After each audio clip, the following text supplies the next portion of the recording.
வணக்கம். நீங்க எங்களோட பகிர்ந்துகிட்ட அந்த யூடியூப் வீடியோ பத்தி இன்னைக்கு கொஞ்சம் ஆழமா பேசலான்னு இருக்கோம். ஆமா, வணக்கம். இன்னைக்கு நம்ம டாபிக் மந்திரம்த வாய் விட்டு சொல்றதுக்கும் மனசுக்குள்ளேயே சொல்றதுக்கும் என்ன வித்தியாசம், இதுல எது அதிக சக்தி வாய்ந்தது, ஏன் அப்படிங்கறத கொஞ்சம் அறிவியல் பார்வையில பார்க்கலாம். கண்டிப்பா. நீங்க அனுப்புன அந்த வீடியோ இதுக்கு ஒரு நல்ல ஸ்டார்டிங் பாயிண்ட் கொடுக்குது. ஆமா, இதுல உங்களுக்கு ஆர்வம் இருக்குன்னு எங்களுக்கு தெரியும். வாங்க இத பத்தி இன்னும் கொஞ்சம் ஆழமா பேசுவோம். சரி. பொதுவா மந்திரம் சொல்றதுல ரெண்டு வகை இருக்குன்னு சொல்றோம். ஒன்னு சத்தமா வாய் விட்டு சொல்றது, அதாவது வாய்மொழி உச்சரிப்பு. ம் இன்னொன்னு மனசுக்குள்ளேயே அமைதியா நினைக்கிறது, மன உச்சரிப்பு. ரெண்டுக்குமே ஒரு சக்தி இருக்கு. ஆனா அது நம்ம சிஸ்டம்ல வேலை செய்யற விதம் கொஞ்சம் வேற. ஓகே, அத படிப்படியா பார்க்கலாம் போ. பார்க்கலாம். சரி, முதல்ல வாய் விட்டு சொல்றதுல ஆரம்பிப்போம். இது எப்படி வேலை செய்யுது? நீங்க ஒரு மன்றத்தை சத்தமா சொல்லும்போது உங்க குரல் நாண்கள், அப்புறம் நாக்கு, உங்க சுவாசம், ஏன் முகத்துல இருக்கிற தசைகள் கூட இதுல இன்வால்வ் ஆகுது இல்லையா? கரெக்ட். இது வெறும் வார்த்தை இல்ல. நீங்க சொன்ன மாதிரி ஒரு முழு உடல் செயல்பாடு மாதிரி இது. ஆமா. இதுல ரொம்ப முக்கியமான விஷயம் என்னன்னா, அந்த சத்தம் இருக்குல்ல, அது உருவாக்குற அதிர்வு, வைப்ரேஷன். சரி. அந்த வீடியோல சொல்ற மாதிரி இந்த அதிர்வுகள் காத்தோட போறதில்ல, நம்ம உடம்பு முழுக்க பரவுது. ஓஹோ. குறிப்பா இது நம்ம வேகஸ் நரம்புன்னு ஒன்னு இருக்கு, வேகஸ் நர்வ். அத போய் தூண்டுது. வேகஸ் நரம்பா? அது என்னது? அது நம்ம மூளையையும் உடலோட மத்த பாகங்களையும் கனெக்ட் பண்ற ஒரு பெரிய நெட்வொர்க் மாதிரி. ரொம்ப முக்கியமான நரம்பு. இத தூண்டும் போது நம்ம உடம்பு தானா அமைதியடைகிற ஒரு நிலைக்கு போகுது. அந்த ரிலாக்ஸ் மோடுன்னு சொல்லுவோம்ல, அதுக்கு போகுது. ஓ, அப்ப இந்த வைப்ரேஷன் மூலமாவே பாடி ரிலாக்ஸ் ஆகுதுன்னு சொல்றீங்க? இதோட விளைவு எப்படி இருக்கும்? உடனடியா சில மாற்றங்கள் தெரியும். உங்க ஹார்ட் ரேட் கொஞ்சம் சீராகும், வேகமா துடிச்சிட்டு இருந்தா கொஞ்சம் குறையும். உங்க பிரீதிங், சுவாசம் ஆழமாகும், மெதுவாகும். அப்புறம் மனசுல ஓடிட்டு இருக்கிற அந்த எண்ணங்கள், அதோட வேகம் கொஞ்சம் குறையும். புரியுது. இதனாலதான் அந்த வீடியோல தியானம் பழக ஆரம்பிக்கிறவங்களுக்கு இது ரொம்ப ஹெல்ப்ஃபுல்லா இருக்குன்னு சொல்றாங்க. ஆமா, ஏன்னா மனசு சட்டுன்னு வேற எங்கேயோ போயிடும் இல்லையா? அதேதான். நம்ம மனசு இயல்பாவே ஒரு குரங்கு மாதிரி அங்க இங்கே தாவிட்டே இருக்கும், கவனம் நிக்காது. ஆனா இந்த சத்தம், அதோட ரிதம், அது மனசுக்கு ஒரு நங்கூர மாதிரி ஒரு பிடிப்பு கொடுக்குது. ஆமா, அந்த சத்தம், அப்புறம் திரும்ப திரும்ப சொல்றது, உதடுகளோட அசைவு கூட, இது எல்லாமே மனசு அந்த நேரத்துல பிஸியா வச்சுக்க உதவுது. சரி, இது நியூரலாஜிக்கலா, அதாவது நரம்பியல் ரீதியா எப்படி வேலை செய்யுது? அதுவும் இன்ட்ரெஸ்டிங்கா இருக்குமே. நிச்சயமா. நரம்பியல் விஞ்ஞானத்துல ஒரு முக்கியமான கான்செப்ட் இருக்கு. Neurons that fire together wire together. கேள்விப்பட்டிருக்கேன். அதாவது நீங்க ஒரு செயலை திரும்ப திரும்ப செய்யும்போது இங்க மந்திரத்தை சொல்றது, அதை கேட்கறது, அதுல கவனம் செலுத்துறது, இதுக்கெல்லாம் சம்பந்தப்பட்ட மூளை நரம்பணுக்கள், நியூரான்ஸ் இருக்குல்ல, அதுக்கு நடுவுல இருக்கிற கனெக்ஷன்ஸ் ஸ்ட்ராங் ஆகுது. ஓ. சிம்பிளா சொன்னா உங்க மூளையில அதுக்குன்னு ஒரு பாதை உருவாகுது. இல்ல ஏற்கனவே இருந்தா அது இன்னும் பலமாகுது. அப்போ வாய் விட்டு சொல்றது மூலமா நாம நம்ம மூளைக்கே ஒரு ட்ரைனிங் கொடுக்கறோம்னு சொல்லலாமா? கவனிக்கிற திறனை, அமைதியா இருக்கிற திறனை இம்ப்ரூவ் பண்றோம். மிகச்சரியா சொன்னீங்க. இது ஒரு விதமான மென்டல் ட்ரைனிங் தான். நீங்க பிராக்டிஸ் பண்ண பண்ண அந்த பாதை நல்லா பதிஞ்சிடும். சரி. அப்புறம் நீங்க மந்திரம் சொல்ல ஆரம்பிச்ச உடனே மனசு ஆட்டோமேட்டிக்கா கொஞ்சம் செட்டில் ஆகி கவனம் குவிய ஆரம்பிச்சிடும். இது கொஞ்சம் கொஞ்சமா நடக்கிற ஒரு மாற்றம். அப்போ ஆரம்பத்துல மனசு அலைஞ்சாலும் விடாம வாய் விட்டு சொல்றது ஒரு நல்ல ஃபவுண்டேஷன் போடுது. கரெக்ட். நல்ல அடித்தளம் அமைச்சு கொடுக்கும்.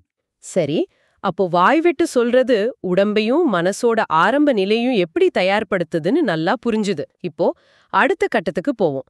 மனசுக்குள்ள சொல்றது, மென்டல் சாண்டிங். இதுதான் இன்னும் ஆழமானது, இன்னும் சுவாரஸ்யமானதுன்னு அந்த வீடியோல சொல்றாங்க. ஏன் அப்படி? இது ஆழமானதுன்னு சொல்றதுக்கு காரணம், இங்க சத்தம்ங்கிற அந்த வெளிப்படையான விஷயம் இல்ல பாருங்க. ஆமா. கவனம் முழுக்க முழுக்க உள்நோக்கி திரும்புது. நீங்க வாய், நாக்கு எதையும் யூஸ் பண்ணாம மனசுக்குள்ளேயே மந்திரத்தை நினைச்சாலும், சர்ப்ரைசிங்கா வாய் விட்டு சொல்லும்போது ஆக்டிவா இருந்த சில மூளை பகுதிகள் இங்கேயும் ஆக்டிவா இருக்கு. ஆனா செயல்பாடு கொஞ்சம் வேற மாதிரி இருக்கு. அப்படியா? சத்தம் இல்லாம மனசுக்குள்ள சொன்னாலும் அதே பிரெயின் ஏரியாஸா? அது எப்படி? செயல்பாடு எப்படி வித்தியாசப்படுது? ஆமா, அதுதான் அது இன்ட்ரெஸ்டிங். மனசுக்குள்ள சொல்லும்போது உங்க ப்ரீஃப்ரண்டல் கார்டெக்ஸ், இதுதான் நம்மளோட கவனம், விழிப்புணர்வு, பிளானிங், இதுக்கெல்லாம் முக்கியமான பகுதி. சரி. இது ரொம்ப ஆக்டிவ் ஆகுது. அதாவது நீங்க ரொம்ப கவனமா, விழிப்புணர்வா அந்த மந்திரத்தை உள்ளுக்குள்ளேயே கவனிக்கிறீங்கன்னு அர்த்தம். ஓகே. அதே நேரத்துல இன்னொரு முக்கியமான விஷயம் நடக்குது. நம்மளோட டிஃபால்ட் மோட் நெட்வொர்க் டிஎம்என்னு சொல்லுவாங்க. டிஎம்என் அத பத்தி கொஞ்சம் சொல்லுங்களேன். இந்த டிஎம்என் நாம சும்மா இருக்கும்போது, அதாவது எந்த குறிப்பிட்ட வேலையிலையும் கவனம் செலுத்தாம இருக்கும்போது ஆட்டோமேட்டிக்கா ஆக்டிவேட் ஆகிற பிரெயின் நெட்வொர்க். சரி. அப்போதான் மனசுல தேவையில்லாத யோசனைகள், பழைய நினைவுகள் ஓடுறது, எதிர்காலத்தை பத்தின கவலைகள், நம்மள பத்தியும் நம்ம பேசிக்கிறது, இந்த மாதிரி செல்ஃப் டாக் இதெல்லாம் அதிகமா நடக்கும். ஓ, நம்ம மனசு சும்மா இல்லாம யோசிச்சுட்டே இருக்குமே, அதுவா? அதேதான். ஒரு ரேடியோ மாதிரி சும்மா இருந்தா அது பாட்டுக்கு எதையாவது ஒலிபரப்பிட்டே இருக்கும். மனசுக்குள்ள மந்திரம் சொல்லும்போது இந்த டிஎம்என்னோட ஆக்டிவிட்டி குறையுது. அந்த ரேடியோவோட வால்யூம் கம்மியாகுதுன்னு வச்சுக்கோங்களேன். ஓ, இது கேட்கவே நல்லா இருக்கே. அப்போ தேவையில்லாத சிந்தனைகள் ஓடுறது குறையுது. இதனால நமக்கு நம்ம அனுபவத்துல என்ன வித்தியாசம் தெரியும்? இதோட விளைவு பிரெயின் வேவ்ஸ்ல தெரியுது. சாதாரணமா நாம முழிச்சிட்டு இருக்கும்போது, யோசிக்கும்போது, வேலை செய்யும்போது நம்ம மூளையில பீட்டா வேவ்ஸ் அதிகமா இருக்கும். இது கொஞ்சம் ஃபாஸ்டான ஆக்டிவான ஸ்டேட். ஆனா மனசுக்குள்ள மந்திரம் சொல்லி டீப்பா போகும்போது இந்த பீட்டா வேவ்ஸ் குறைஞ்சு ஆல்ஃபா அப்புறம் தீட்டா வேவ்ஸ் அதிகமாகுது. Alpha, theta. ஆமா, இந்த ஆல்ஃபா தீட்டா வேவ்ஸ் எப்போ வரும்னா, நாம ரொம்ப அமைதியா ரிலாக்ஸ்டா இருக்கும்போது, மெடிடேஷன் பண்ணும்போது, சில சமயம் கிரியேட்டிவிட்டி அதிகமா இருக்கும்போது கூட வரும். இது மனசோட ஒரு அமைதியான ஆழமான நிலையை காட்டுது. அட, அப்போ மனசுக்குள்ள சொல்றது நம்மள ஒரு டீப் ரிலாக்ஸேஷன் ஸ்டேட்டுக்கு கொண்டு போகுது. இதனால தான் இத மேம்பட்ட அல்லது ஆழமான பயிற்சின்னு சொல்றாங்களா அந்த வீடியோல? ஆமா, அது ஒரு முக்கியமான காரணம். வாய் விட்டு சொல்றதுல சத்தம் ஒரு சப்போர்ட்டா இருக்கு. ஆனா மனசுக்குள்ள சொல்லும்போது அந்த சப்போர்ட்டும் இல்ல. முழுக்க முழுக்க உங்க உள்கவனம் தான். சரி. இதுக்கு அதிக மன ஒருமைப்பாடு, கான்சென்ட்ரேஷன் தேவை. மனம் கொஞ்சம் அசையாம இருக்கணும். அதனால ஆரம்பத்துல இருக்கிறவங்களுக்கு இது கொஞ்சம் சேலஞ்சிங்கா இருக்கலாம். புரியுது. ஏன்னா மனசு ஏற்கனவே நிறைய சத்தத்தோட இருந்தா. ஆமா, இருந்தா இந்த அமைதியான உள் உச்சரிப்பு சீக்கிரமே டிஸ்ட்ராக்ட் ஆயிடும். நம்ம வேற எதையாவது யோசிக்க ஆரம்பிச்சிடுவோம், இல்ல டே ட்ரீமிங்ல போயிடுவோம். புரியுது. அப்போ இது ஒருத்தரோட முக்கியமான வித்தியாசங்களை சுருக்கமா சொன்னா எது உடம்புல வேலை செய்யுது, எது மனசுல ஆழமா வேலை செய்யுது? அந்த வீடியோல ஒரு நல்ல கம்பாரிசன் சொல்றாங்க. வாய் விட்டு சொல்றது முக்கியமா நம்ம உடம்பையும் புலன்களையும் பாதிக்குது. வேகஸ் நரம்ப தூண்டி உடம்ப ரிலாக்ஸ் பண்ணுது, கவனிக்கிறதுக்கு மூளைய பழக்குது. இது ஒரு தோட்டத்துல நிலத்தை உழுது பயிர் செய்ய தயார்படுத்துற மாதிரி, ப்ரிப்பேரிங் த கிரவுண்ட். ஓஹோ. ஆனா மனசுக்குள்ள சொல்றது நேரடியா மனசையும் நம்மளோட கான்ஷியஸ்னஸ், அதாவது உணர்வு நிலையும் பாதிக்குது. நீங்க எப்படி யோசிக்கிறீங்க, எப்படி உணர்றீங்க, உங்களையே நீங்க எப்படி பாக்குறீங்கங்கறத மாத்துது. சரி. இது அந்த தயார்படுத்தின நிலத்துல விழிப்புணர்வுங்கிற ஒரு அழகான பூவை, அந்த இன்னர் ஃப்ளவர் ஆஃப் அவேர்னஸ வளர்க்குற மாதிரி. வாவ், அந்த ஓமை நல்லா இருக்கு. நிலத்தை தயார்படுத்தி அப்புறம் பூவை வளர்க்கறது. சூப்பர். சரி, அப்போ ஆரம்பத்துல கேட்ட கேள்விக்கு வருவோம். எது அதிக சக்தி வாய்ந்தது, வாய் விட்டா மனசுக்குள்ளையா? அந்த வீடியோவோட கருத்துப்படி சக்தி வாய்ந்ததுங்கிறத விட எது ஆழமானதுன்னு கேட்கறது இன்னும் பொருத்தமா இருக்கும்னு நினைக்கிறேன். சரி, எது ஆழமானது? ரெண்டுமே அதனதன் வழியில பவர்ஃபுல் தான். ஆனா மனசுக்குள்ள சொல்றது இன்னும் ஆழமான தாக்கத்தை ஏற்படுத்துது.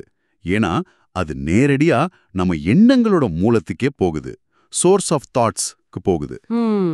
வெளியிலிருந்து வர சவுண்ட சார்ந்து இல்லாம உள்ளுக்குள்ளேயே நடக்கிற ஒரு சட்டிலான நுட்பமான செயல் இது. ஓகே. அப்போ பிராக்டிஸ் பண்ணும்போது எதை தேர்ந்தெடுக்கிறது? எப்ப வாய் விட்டு சொல்லணும், எப்ப மனசுக்குள்ள சொல்லணும், இதுல கன்ஃபியூஷன் வருமே. இதுக்கு அந்த வீடியோ ஒரு நல்ல பிராக்டிகல் அப்ரோச் கொடுக்குது. ஆரம்பத்துல உங்க மனசு ரொம்ப அலைபாயுது, ஒரே சிந்தனையா இருக்கு, இல்ல உடம்பு ரொம்ப டென்ஷனா இறுக்கமா இருக்கு அப்படிம்போது வாய் விட்டு மந்திரம் சொல்றது நல்லது. சரி. அது மனசுக்கு ஒரு பிடிப்பை கொடுக்கும், உடம்பையும் தளர்த்தும். கொஞ்ச நேரம் கழிச்சு மனசு ஓரளவு அமைதியாகி கவனம் கொஞ்சம் குவிய ஆரம்பிச்சதும் மெதுவோ மனசுக்குள்ள சொல்றதுக்கு மாறலாம். அப்போ இது ஒரு ஸ்விட்ச் மாதிரி யூஸ் பண்ணிக்கலாமா? ஆமா, இது ஒரு கண்டிப்பான ரூல் இல்ல. அன்னைக்கு உங்க மனநிலை எப்படி இருக்குதோ அதுக்கேத்த மாதிரி மாத்திக்கலாம். சில நாள் முழுக்க வாய் விட்டு சொல்ல வேண்டியிருக்கலாம். சில நாள் ஆரம்பத்துல இருந்தே மனசுக்குள்ள சொல்ல முடியலாம். உங்களுக்கே அது பழக பழக புரிய ஆரம்பிக்கும். சரி, இவ்ளோ நேரம் பேசினதோட முக்கியமான பாயிண்ட்ஸ் திரும்ப ஒரு தடவை பாத்துடலாமா? அப்பதான் கேக்குறவங்களுக்கும் தெளிவா இருக்கும். கண்டிப்பா. நாம பார்த்த மாதிரி வாய் விட்டு சொல்றது, அதாவது வெர்பல் சாண்டிங், சத்தத்தோட அதிர்வை பயன்படுத்தி நம்ம வேகஸ் நரம்பு தூண்டி உடம்ப அமைதிப்படுத்துது. ஆமா.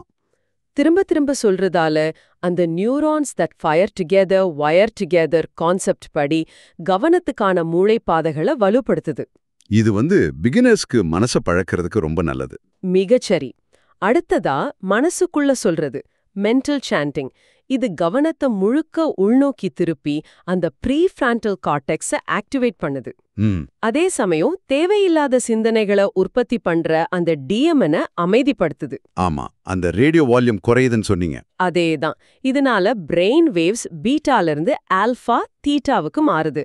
இது நம்மள ஆழ்ந்த தளர்வு, அமைதி, ஒரு மெடிடேட்டிவ் ஸ்டேட்டுக்கு கொண்டு போகுது. இது கொஞ்சம் ஆழமான பயிற்சி, அதிக கவனம் தேவைப்படும். அப்போ இதெல்லாம் வச்சு பார்க்கும்போது நாம என்ன முடிவுக்கு வரலாம்? இது பெட்டர், அது வர்ஸ்ட் அப்படின்னு சொல்ல முடியுமா? அப்படி சொல்ல முடியாதுன்னு நினைக்கிறேன். எது சிறந்ததுங்கிறத விட எது உங்களுக்கு அந்த நேரத்துல தேவைங்கிறதா முக்கியம். ஆமா. உங்க மனசு ரொம்ப குழப்பமா அலைப்பாஞ்சிட்டு இருந்தா வாய் விட்டு சொல்றது ஒரு நல்ல ஸ்டார்டிங் பாயிண்ட். அது ஒரு ஆங்கர் மாதிரி. சரி. மனசு ஓரளவு அமைதியா இருந்து இன்னும் ஆழமா போகணும்னு நீங்க நினைச்சா மனசுக்குள்ள சொல்றது ரொம்ப உதவியா இருக்கும். இது ரெண்டுமே டூல்ஸ் மாதிரி தான். கரெக்ட். எந்த கருவியை எப்ப பயன்படுத்தணும்னு தெரிஞ்சுக்கிறது தான் முக்கியம். அதேதான். அந்த முன்னேற்ற பாதையும் மறுபடியும் கொஞ்சம் சொல்லுங்களேன். சத்தத்துல ஆரம்பிச்சு எங்க போகுது? ஆமா, அந்த வீடியோல அது அழகா சொல்றாங்க. ஆரம்பத்துல சத்தம், அதாவது சவுண்ட், நமக்கு மௌனத்துக்குள்ள, சைலன்ஸுக்குள்ள நுழைய உதவுது. அதாவது வெளி சத்தம் உள் சத்தத்தை, அந்த எண்ணங்களோட ஓட்டத்தை கொஞ்சம் கட்டுப்படுத்த உதவுது. ஆனா நீங்க தொடர்ந்து பிராக்டிஸ் பண்ண பண்ண அந்த மௌனமே மந்திரமா மாறிடுது. Silence itself becomes a Mantra. மௌனமே மந்திரமாகிறது. வாவ். ஆமா, வார்த்தைகள் எல்லாம் பின்னுக்கு போய் அந்த அமைதியான விழிப்புணர்வு நிலை மட்டும் மிஞ்சுது. இது எப்படின்னா உச்சரிப்புங்கிறது ஒரு தியானமா மாறுது. அந்த தியானம் கடைசியில வெறும் தூய விழிப்புணர்வா, பியோர் அவேர்னஸா மாறுற ஒரு பயணம் மாதிரி. இது ரொம்ப ஆழமான கருத்து. சரி, இந்த உரையாடலை முடிக்கிறதுக்கு முன்னாடி எனக்கு ஒரு யோசனை வருது. நீங்க ஷேர் பண்ண வீடியோவோட கருத்துப்படி வாய்மொழி உச்சரிப்பிலிருந்து மன உச்சரிப்புக்கு மாறி கடைசியில வார்த்தைகளே இல்லாத ஒரு மௌனமான விழிப்புணர்வு நிலையை அடையறது தான் இலக்கு மாதிரி தெரியுது. ஆமா, அப்படிதான் சொல்றாங்க. அப்படி அந்த ஆழ்ந்த உள் மௌனம் அல்லது விழிப்புணர்வு தான் ஃபைனல் ஸ்டேஜ்னா, அப்போ மந்திரமே சொல்லாம செய்யற மற்ற மௌன பயிற்சிகள் இருக்குல்ல, உதாரணத்துக்கு சும்மா மூச்சை கவனிக்கிறது, இல்ல எதையும் நினைக்காம அமைதியா இருக்கிறது, இந்த மாதிரி நான் ஷாண்டிங் சைலண்ட் பிராக்டிசஸ், அதுவும் இதே மாதிரி மனநிலைக்கும் இதே மாதிரி பிரெயின் ஆக்டிவிட்டிக்கும் கடைசியில அந்த பியோர் அவேர்னஸ் நிலைக்கும் நம்மை கொண்டு போகுமா? இது ஒரு நல்ல கேள்வி. நிச்சயமா யோசிக்க வேண்டிய விஷயம். ஆமா, இதை நீங்க யோசிச்சு பார்க்க வேண்டிய ஒரு விஷயம்னு நினைக்கிறேன். இன்றைய உரையாடல் பயனுள்ளதா இருக்கும்னு நம்புறோம். நன்றி.